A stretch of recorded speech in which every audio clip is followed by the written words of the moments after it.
CM Yogi Adityanath का एक ऐसा बयान सामने आया जिसने सियासी हलचल तेज कर दी है। महिला सशक्तिकरण पर बात करते हुए सीएम योगी ने ऐसा संकेत दिया जिसे अब सीधे तौर पर गोरखपुर की राजनीति और बीजेपी सांसद रवि किशन से जोड़कर देखा जा रहा है। उन्होंने कहा कि आने वाले चुनाव में महिला उम्मीदवार को भी मौका मिल सकता है।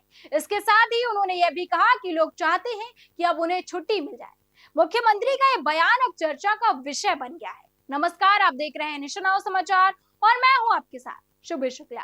दरअसल गोरखपुर में आयोजित एक कार्यक्रम के दौरान सीएम योगी आदित्यनाथ ने महिलाओं की बढ़ती भागीदारी पर जोर दिया। उन्होंने कहा कि आज के समय में महिलाओं को आगे बढ़ाने की जरूरत है और राजनीति में उनकी भागीदारी को और भी मजबूत करना होगा। उन्होंने साफ तौर पर कहा कि पार्टी को इस दिशा में गंभीरता से सोचना चाहिए ताकि महिलाओं को अधिक अवसर मिल सके। सीएम योगी ने इस दौरान नारी शक्ति वंदन अधिनियम का भी जिक्र किया। उन्होंने बताया कि यह कानून संसद से पास हो चुका है और प्रधानमंत्री की मंशा है कि इसे 2029 के चुनाव में लागू किया जाए। हालांकि उन्होंने यह भी स्पष्ट किया है कि इस कानून का मौजूदा सीटों पर सीधा असर नहीं पड़ेगा, बल्कि महिलाओं के लिए अतिरिक्त सीटों का प्रावधान किया जाएगा।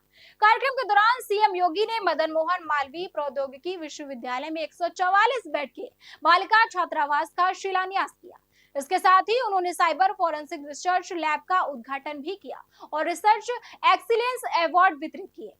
उन्होंने यह भी कहा कि 2017 के बाद से प्रदेश में महिलाओं की भागीदारी रोजगार के क्षेत्र में तेजी से बढ़ी है, जो सरकार की नीतियों का परिणाम है। लेकिन इन सब के बीच सबसे ज्यादा चर्चा उनके उसी बयान की हो रही है जिसमें उन्होंने महिला उम्मीदवार की संभावना जताई और छुट्टी वाली बात कही है। और मैं मानता हूं कि जब अगला चुनाव आएगा तो रवि किशन की सीट पर भी कोई महिला दावेदार हो सकती है।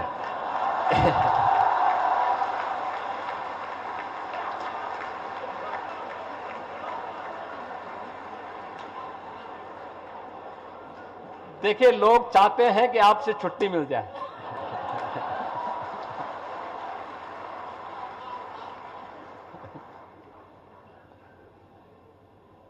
क्योंकि नारी शक्ति वंदन अधिनियम अब संसद से पास हो चुका है और प्रधानमंत्री जी की इच्छा भी है कि 2029 के चुनाव में ये लागू हो जाए।